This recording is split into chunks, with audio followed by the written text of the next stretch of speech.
Nós somos alunas do curso de Farmácia da Universidade Federal do Mato Grosso, campus Araguaia, da disciplina de Física Industrial, ministrada pelo professor Dr. Fernando Boldrini. E nosso tema de trabalho é Mecânica dos Fluidos. Neste tema, iremos abordar alguns tópicos, como o que é a dinâmica do fluido, tipos de fluidos, teorias de Reynolds, transporte de fluido em uma tubulação, válvula, avaliação de energia cinética, vazão, equação de Bernoulli, tipos de bombas, cálculos de potencial de bomba, manômetros e medidores de fluxos. Vamos lá? A mecânica do fluido é uma parte da física que, por vezes, ela parece como uma ciência autônoma, mas está ligada diretamente à mecânica e à termodinâmica. O objetivo do estudo são os fluidos, que eles podem ser líquidos ou gases, e suas interações é a base fundamental da hidráulica. A mecânica dos fluidos também se encontra em múltiplas aplicações em diversas áreas de engenharia, sendo uma ferramenta muito útil para qualquer engenheiro, químico ou físico. E a definição mais comum de fluido é simplesmente uma substância que se deforma continuamente sob a ação de uma tensão de cisalhamento. Para entendermos um pouquinho mais, o que é então o cisalhamento? O cisalhamento, ele apresenta um comportamento desconhecido durante o escoamento, ou seja, a sua deformação ela é contínua, independente da intensidade da tensão aplicada, que irá existir por menor que sejam essas tensões.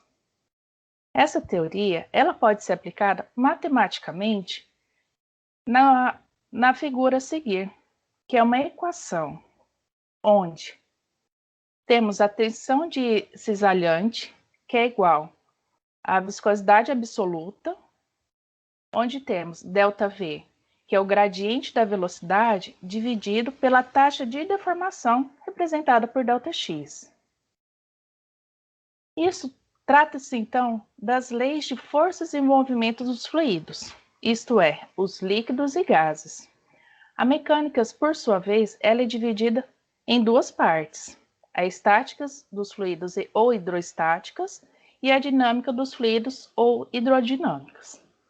A estática dos fluidos ou hidrostáticas, ela estuda as condições dos equilíbrios sob a ação de forças exteriores, principalmente da gravidade. E ela fundamenta-se na segunda lei de Newton, para os corpos sem aceleração. Aí podemos observar a diferença da 1 para 2, onde a dinâmica dos fluidos ou hidrodinâmicas também ela se fundamenta nas leis de Newton, porém os corpos com aceleração.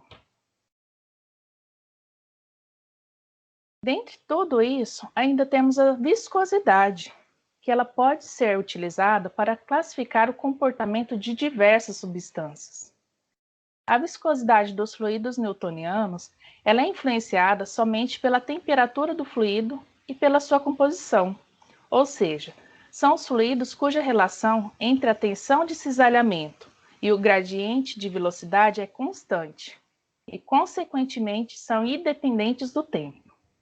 E temos, por exemplo, a água, o óleo, solventes orgânicos, soluções de sacarose, soluções de compostos de baixa massa molecular, gases e entre outros.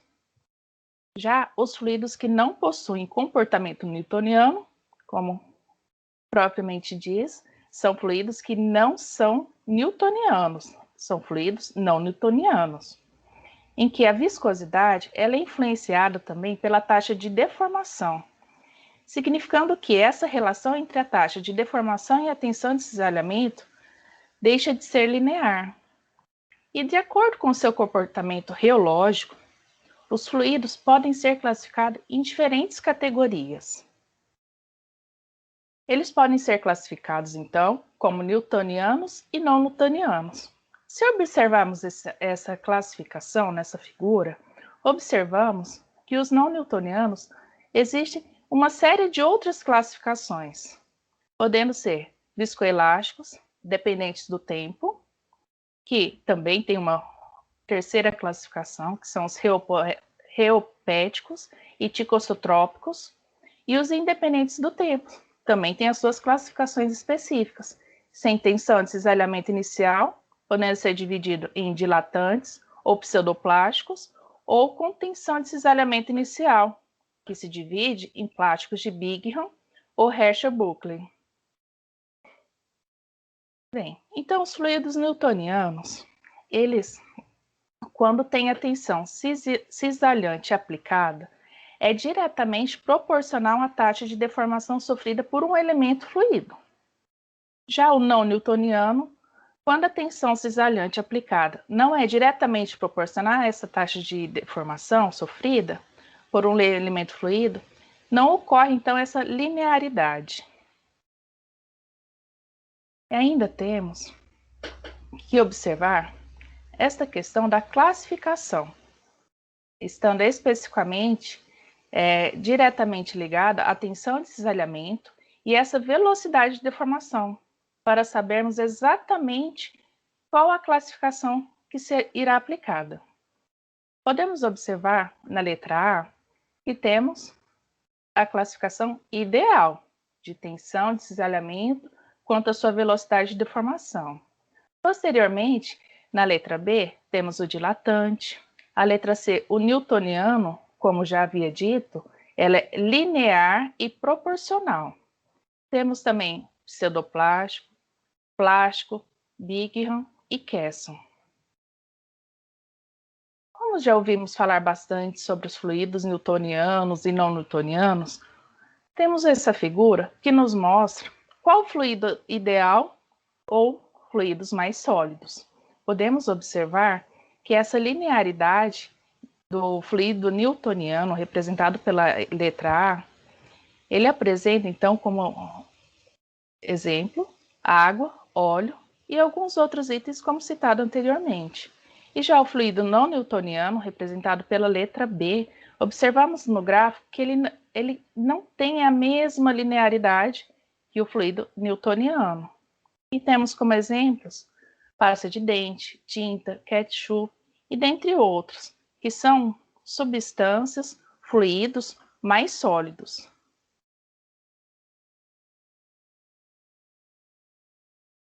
Agora vamos falar um pouquinho sobre os princípios de Reynolds.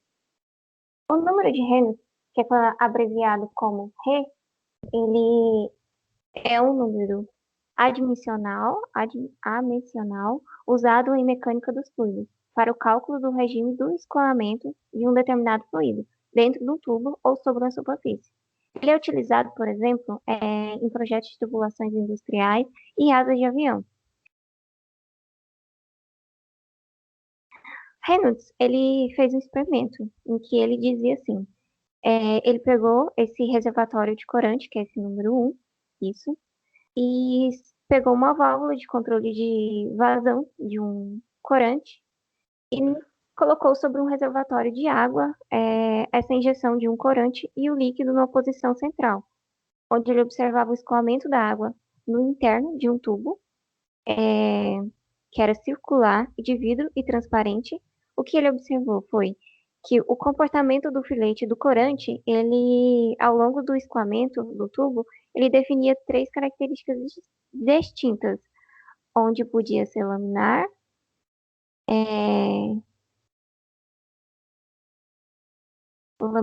ou turbulento. Aí aqui temos laminar, turbulento, isso. A fórmula de número de Reynolds, ele compara que a razão entre forças iniciais e forças viscosas de um parâmetro para prever se um fluxo ele será laminar ou turbulento. Aí aqui, como a gente vê, visualizando o escoamento, a gente vê que quando o registro é aberto, ele proporciona uma vazão baixa, né? E observa que o filete é contínuo e regular, sem perturbações transversais. E aí a gente diz que ele é um escoamento laminar. Quando a vazão é gradualmente aumentada, observamos que a partir do determinado valor, o filete ele deixa de ser regular, mostrando uma perturbação. Aí a gente fala que ele é um escoamento turbulento. Aí, a partir desse experimento, Reynolds determinou como ocorre o regime de escoamento representado por uma equação. Ele fala que, para escoamentos em ductos cilíndricos ou circulares, redetermina que há uma relação entre o diâmetro e a velocidade da viscosidade cinética, onde nos leva a classificar que tipo de escoamento é, né? Como a gente já disse. Então, ele descreveu assim, que a fórmula é Rho é igual a Rho, que é a massa específica, esse P, vezes velocidade, vezes o diâmetro, dividido pelo μ, que é a viscosidade dinâmica. Assim também podemos aplicar outros tipos de fórmula, onde a gente tem aqui Rho, o número de Reynolds, vezes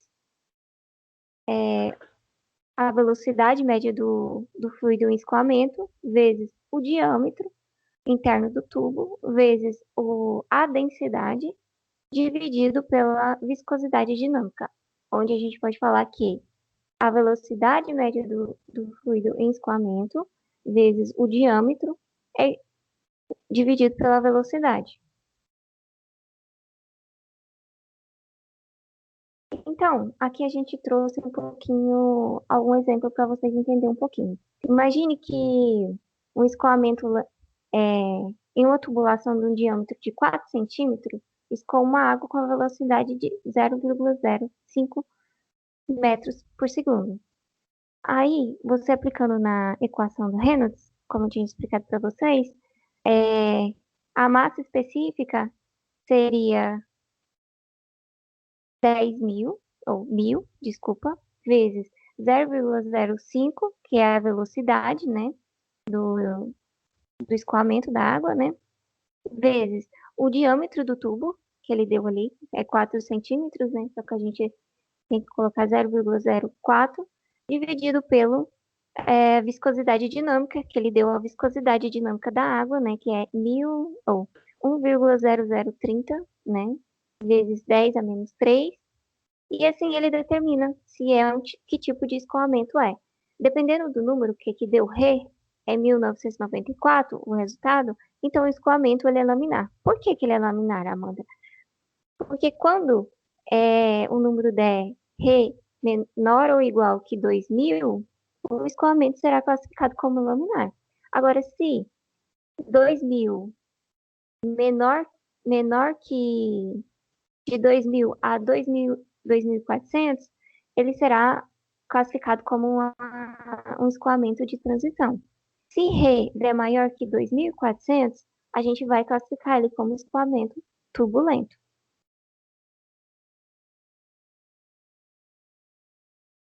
Bom, os transportes de fluidos, eles também está relacionado a um sistema de escoamento, pois eles passam por diversos turbos, válvulas, conexões, acessórios diversos e também pode ocorrer uma mudança da área de escoamento. Esses tubos, eles têm como destaque a bomba, a válvula de conexão e o filtro, o qual os fluidos serão passados.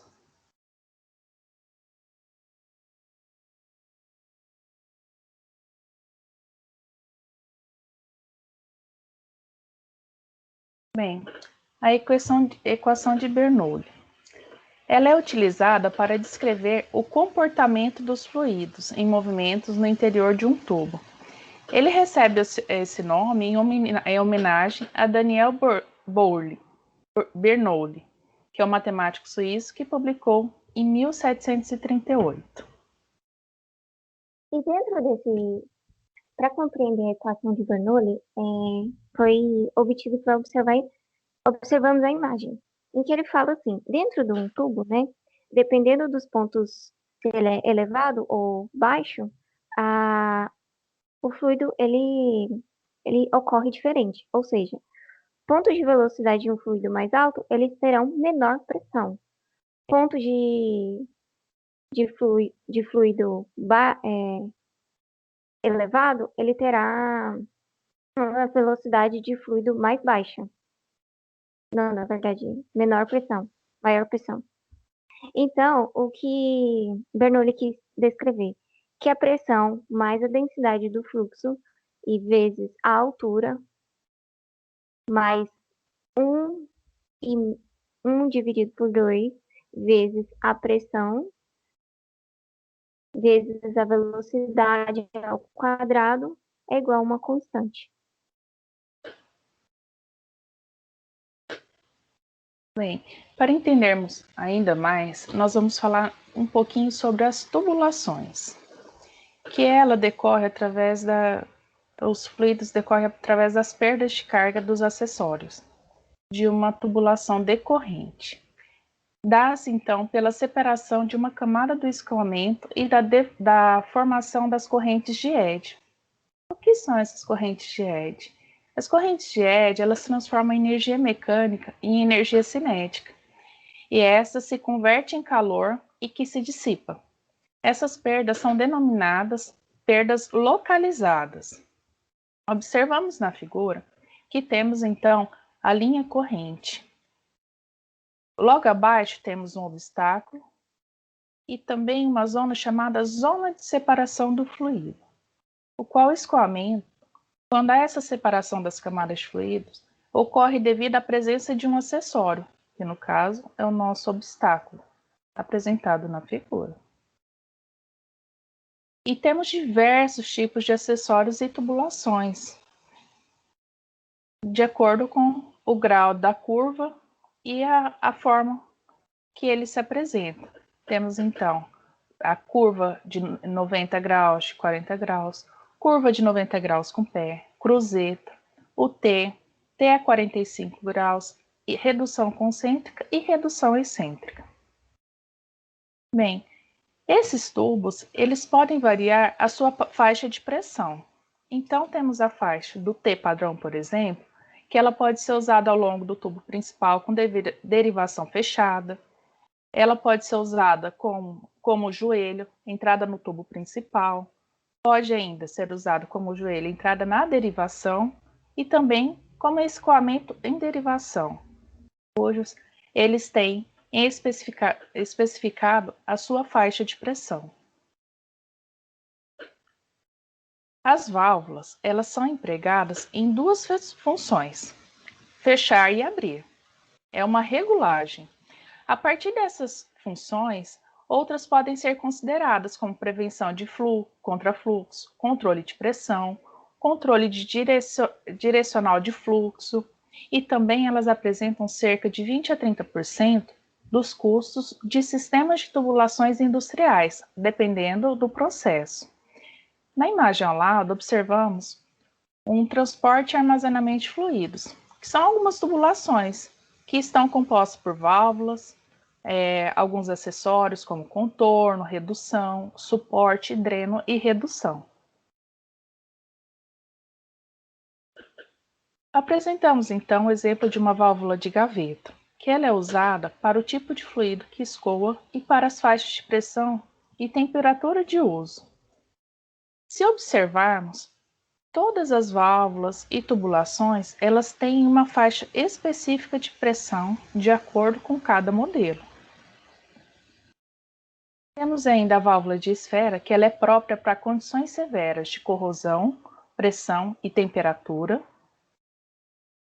Válvula de Marsh, que ela é usada para fluxo e que não altera a direção. E ainda, não podemos deixar de falar sobre a energia cinética, pois é o estado de energia determinado pelo movimento do fluido. A energia cinética, ela está associada ao movimento do corpo, pois quando a força for resultante, ela vai atuar sobre um carro cuja massa m, ela é não nula. Ela imprime uma aceleração alfa, ela fazendo com que haja essa variação da velocidade do corpo. Ou seja, quanto maior a velocidade do carro, maior a energia cinética.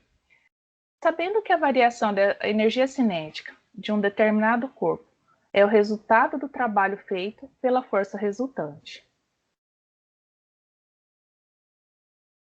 Dentre tudo isso que já vimos, Ainda temos o regime turbulento e o regime laminar.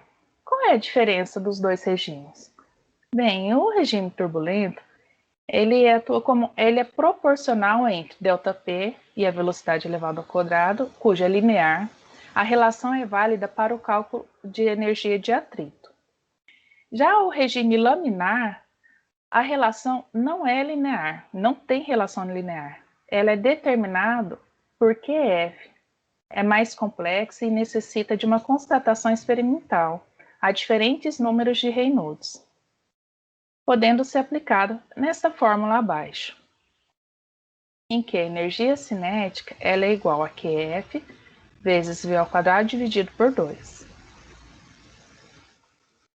Ainda temos que o regime turbulento ele pode ser fluido newtoniano ou não newtoniano.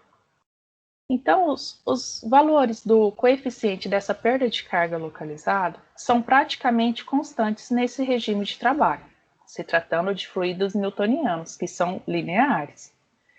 Então, na tabela nós temos os valores de QF, de válvulas e acessórios. Como já dito, eles são valores específicos para cada tipo de união ou válvula.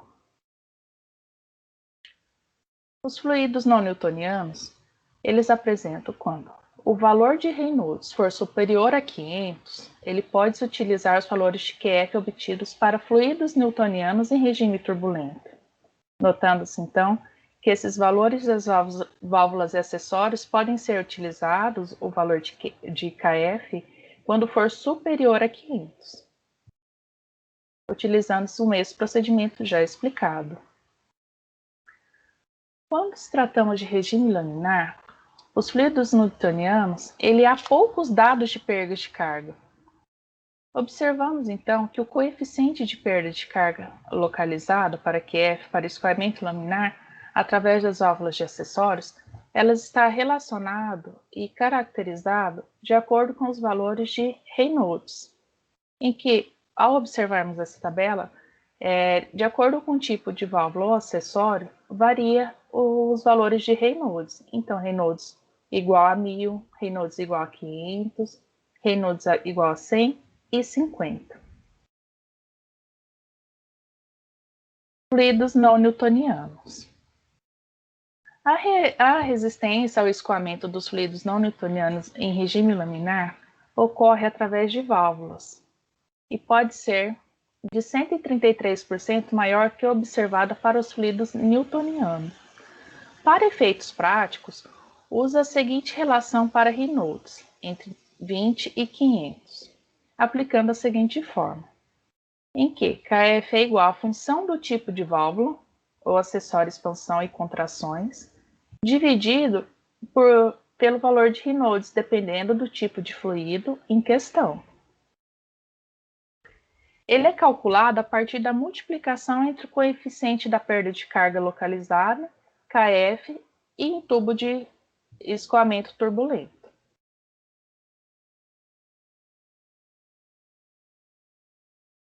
Observa-se nessa tabela alguns valores de Reynolds, que foram determinados experimentalmente e a faixa dos números de Reynolds estudadas.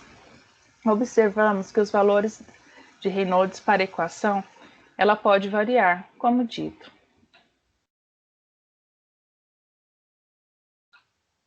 Para esses efeitos práticos, como já disse anteriormente, ele usa-se a seguinte relação para Reynolds entre 200 e 500.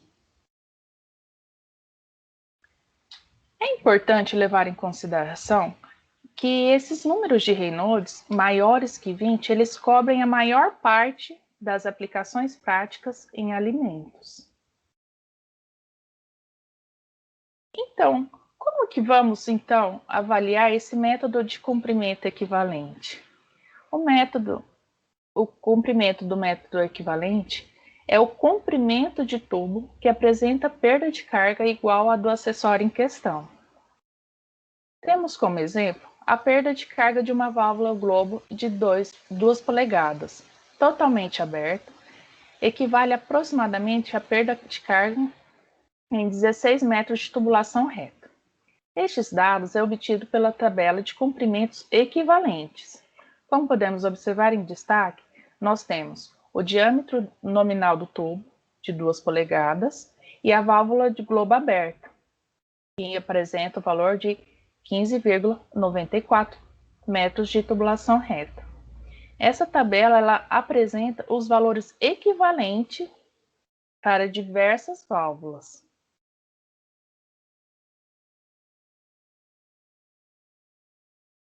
A avaliação da energia cinética. Bem, para avaliarmos a energia cinética, devemos saber então que ela é devida ao movimento translacional e rotacional da massa. E ela pode ser dividida no balanço da energia mecânica, como V ao quadrado dividido por 2α. Ela trata-se da energia cinética média por unidade de massa. Como a velocidade varia ao longo do raio, o valor médio precisa ser obtido pela interação de V a Z ao longo desse raio. A energia cinética da unidade da massa de qualquer fluido, passando por uma dada seção transversal de um tubo, é determinada pela interação da velocidade sobre o raio do tubo. E essa teoria ela pode ser aplicada na seguinte forma, logo abaixo. Então, como a interação do termo velocidade ao tubo não é muito simples, principalmente quanto ao comportamento do fluido, vai se tornando mais complexo. Recorre-se ao fator, então, de correlação alfa, de correção alfa. Essa correção só é importante quando o termo energia cinética contribui significativamente para o balanço da energia mecânica.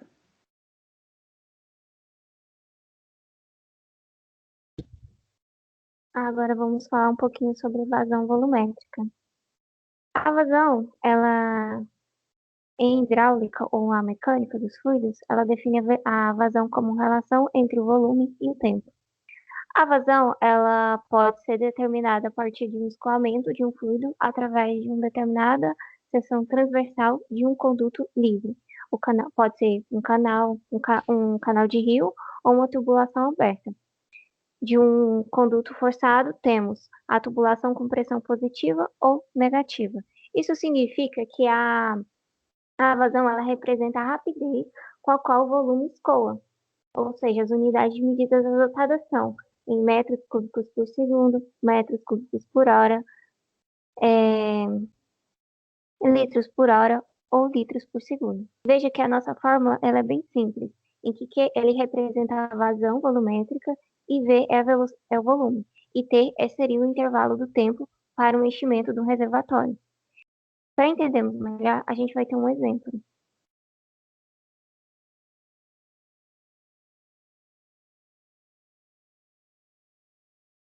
Um exemplo clássico para a medição de vazão em relação ao enchimento de um recipiente, onde a gente tem um recipiente, um reservatório, né, que ele vai ser enchido e a gente vai cronometrar o tempo que esse recipiente encheu.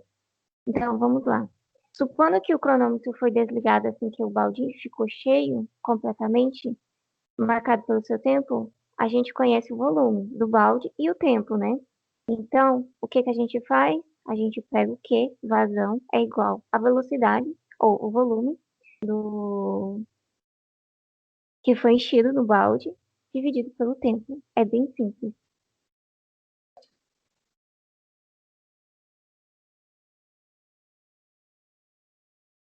Mas também, para complicar um pouquinho, tem a relação entre a área e velocidade. Ou seja, uma outra forma matemática de determinar a vazão volumétrica é através do produto entre a área e a seção transversal do conduto e a velocidade do escoamento nesse conduto, como pode ser observado. Ou seja, a gente tem um cano e a gente vai observar como é que é a vazão do diâmetro desse cubo.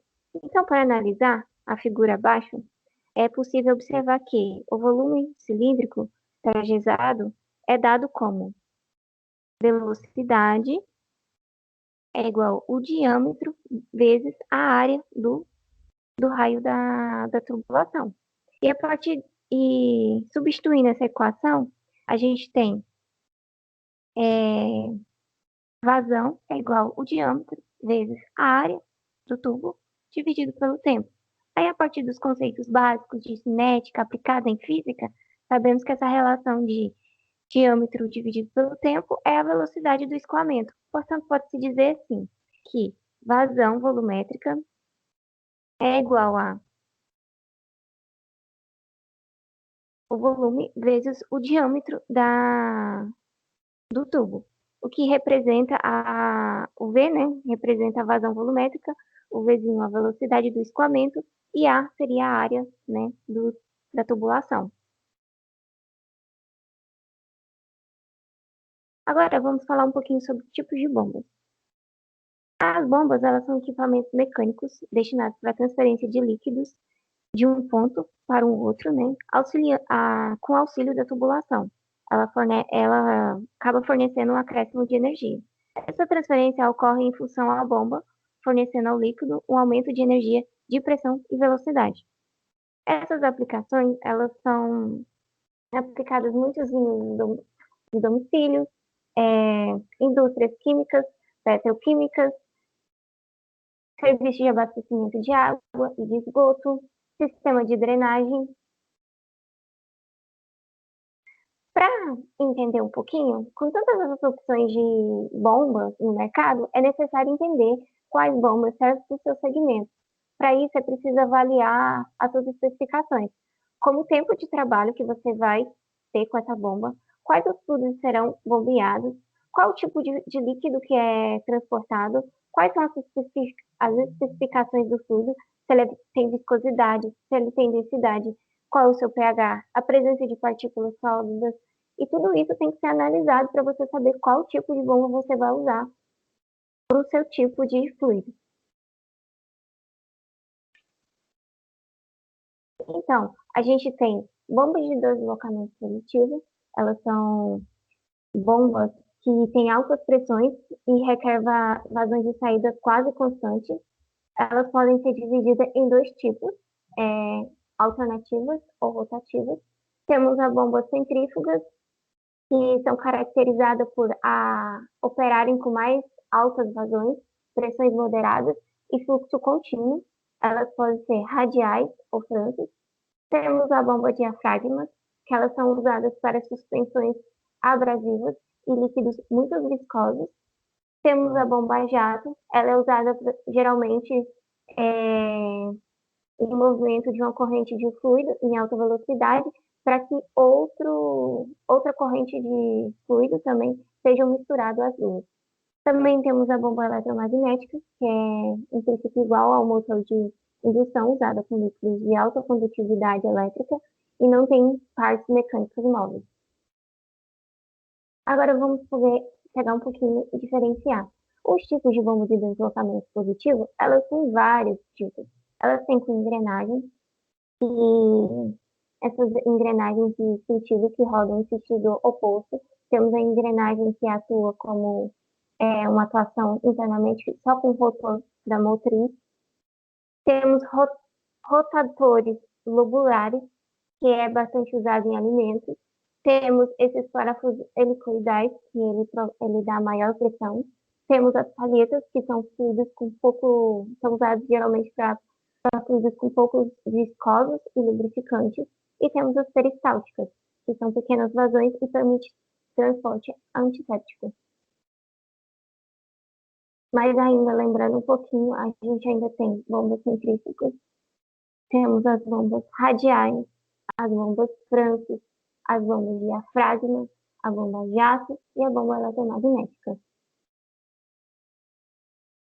Dentro dessas classes, a gente vai analisar um pouquinho a diferença de cada um, entre a centrífuga, a alternativa e a rotativa. Veja que elas têm vantagens e desvantagens. A centrífuga, ela tem um menor preço de aquisição, tem baixo custo de manutenção, ocupa menos espaço físico e não possui válvulas. Ela tem menor vibração, ou seja, faz menor também até barulho, mas ela tem menor rendimento e a aspiração é mais difícil e não é aconselhável para trabalhar com pequenas vazões e altas pressões. Temos as alternativas. Elas têm melhor rendimento que as bombas centrífugas são indicadas para trabalharem com baixa vazão e alta pressão e não há necessidade de escovamento. Mas ela, uma desvantagem dela é que ela ocupa grande espaço, requer fundações mais rígidas, possui válvulas internamente, a vibração vibra muito, mesmo que a marcha lenta, tem alto custo de aquisição e manutenção. Temos as rotativas. Uma das vantagens da rotativa é que ocupa espaço reduzido, a vazão é uniforme, ela tem baixa vibração e necessita de fundações simples, mas é eficiente como as bombas centrífugas. Uma das desvantagens dela é que ela não é aconselhável para líquidos abrasivos e também é contraindicado para grandes vazões e requer uma manutenção mais frequente que as bombas centrífugas. Então a gente vê que o comparativo entre você vai ter que saber que tipo de fluido que você vai colocar para escoar, que tipo de velocidade que você tem, qual o tamanho, qual da extensão do encanamento. Tudo isso tem que ser analisado. Agora vamos falar um pouquinho sobre bombas, potencial de bomba. A bomba, a gente já viu que ela é um transporte, pode transportar água, né? E ela é um dispositivo mecânico simples, mas é importante que possua uma força necessária para mover um fluido de uma faixa específica, né? Então, como é que a gente determina esse potencial de... A gente tem um cálculo que a gente pode fazer, que é pegar esse potencial de bomba com cavalos a vapor é igual a 75 vezes a vazão vezes a altura dividido por 10.000, que é o tamanho do nosso reservatório. Então, vamos ver mais um pouco? Então, como vocês já viram, né? Temos aqui todo um sistema. Vocês já pararam para pensar como a sua caixa d'água enche? Como que faz o abastecimento dessa água? Como que chega no seu bairro? Tudo isso tem que ser pensado em questão industrial. Então, aqui temos um exemplo.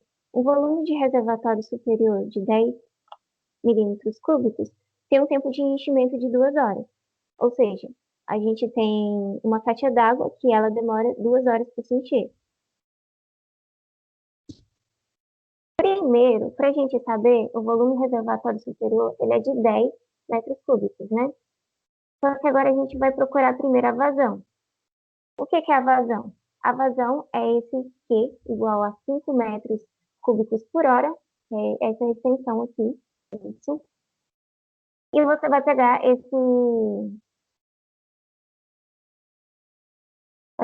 o volume do reservatório, que seria 10, né?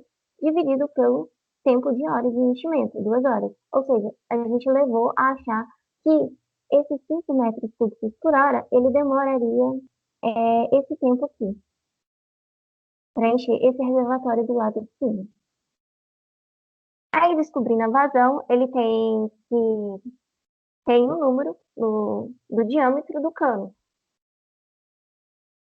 Aí você vai olhar numa tabela e vai descobrir o diâmetro do tubo, do cano, para a gente descobrir o HS, que seria a altura. Veja que o H, a altura, ele tem 30 metros até aqui. Só que aí a gente tem que achar o HS, que é essa altura aqui. Então, para a gente descobrir, como a gente descobriu a vazão, a gente vai olhar numa tabela, passa. E nessa tabela, a gente vai encontrar o, o número do diâmetro do tubo. Ou seja, a vazão que a gente encontrou não era 5. Então, para a gente achar esse 5, ele está entre esses 3,61 e 5,2. Concordam comigo? Assim, a gente descobre o tamanho do diâmetro, que é 38. Aí, agora para frente, a gente vai ver uma tabela.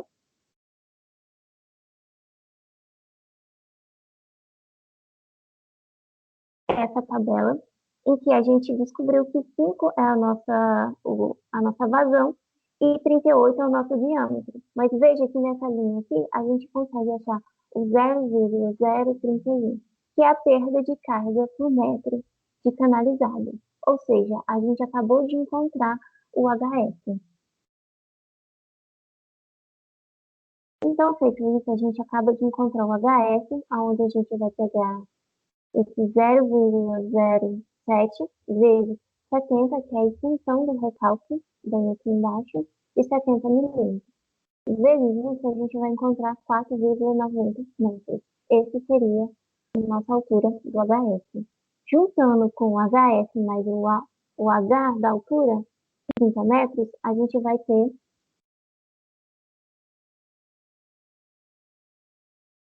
34,9 metros. Ou seja, a gente acabou de encontrar todas as nossas hipóteses que a gente estava procurando.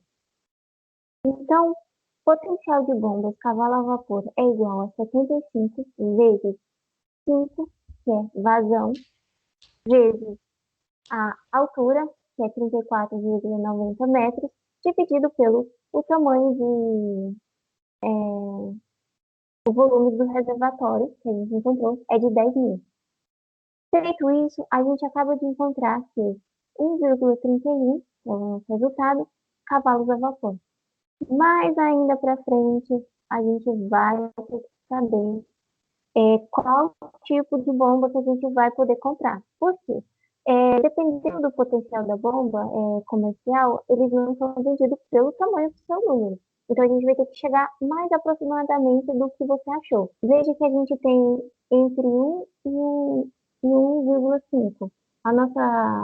Nosso cálculo deu 1,31, então ele estaria entre nessa faixa aqui.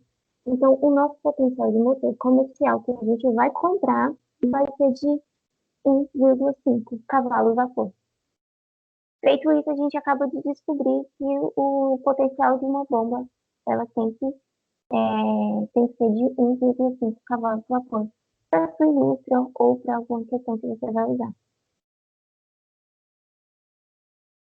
Então, ainda mais falando um pouquinho sobre mecânica dos fluidos, a gente tem outras coisas que mede pressão, tipo os manômetros. Os manômetros eles são instrumentos utilizados na mecânica dos fluidos para efetuar a medição da pressão. No setor industrial, ele existe em diversos tipos e diversas aplicações também. Aonde a gente tem aqui um índice que mostra que quando uma válvula é fechada, rapidamente a elevação da pressão força a tubulação a explodir. É por isso que a gente precisa desses manômetros para medir a pressão.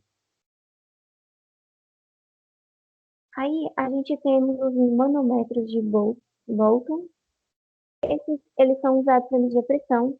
Ele tem um tubo metálico e curvado.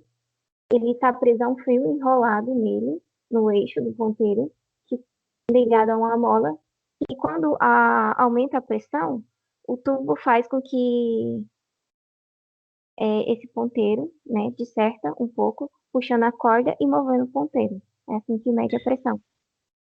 Para medir a pressão de líquidos e gás, a gente usa esse manômetro.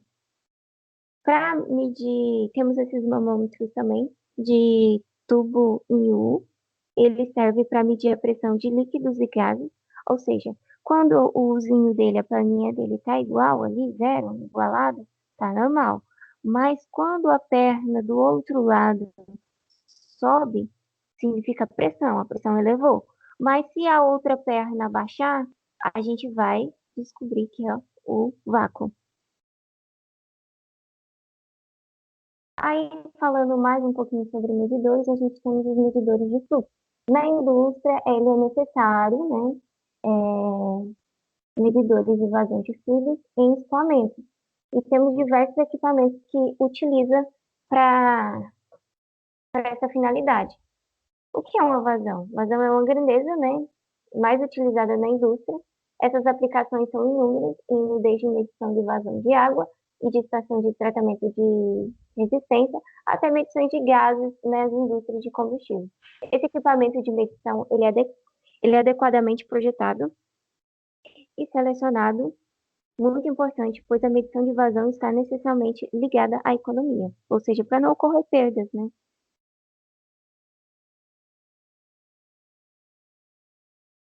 Aí, para fazer a aferição dos medidores de vazão, a gente tem Ele é baseado em padrões de volume e comprimento, em tempo. No caso vazão volumétrica e massa de tempo, no caso de vazão massiva. Agora que pensando em líquidos, pode-se medir um tempo necessário para encher um volume, conhecido como volume acumulado em um dado tempo, né? A gente tem os rotômeros eles são medidores de vazão, de leitura direta para fluidos e líquidos. Os rotômeros eles têm baixa vazão, são plásticos, ele é um plástico transparente, acrílico e cristal, e ele atende faixas de 5 ppm até 71 ppm. Temos também os rotômeros de série K. Eles foram desenvolvidos com a estrutura metálica de alumínio, um tubo cônico e de medição de vidro de boro silicado, porque ele é ideal para fluidos corrosivos, líquidos e gasosos. A gente tem os hidrômetros também, que é um medidor, né, de água. Ele é determinado mais só para monitorar o consumo. E temos os medidores de nível. Eles são medidores para medição de nível em tanques para líquidos e sólidos. Ele não tem contato com fluido, tá? E é isso que a gente pode observar. Então, pessoal, eu espero que vocês tenham se interessado bastante pelo tema, né?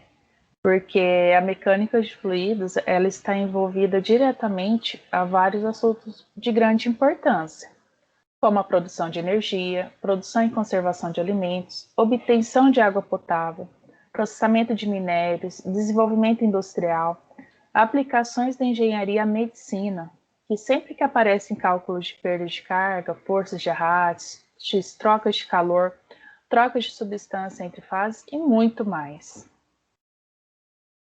Há algumas referências que nós utilizamos e muito obrigada.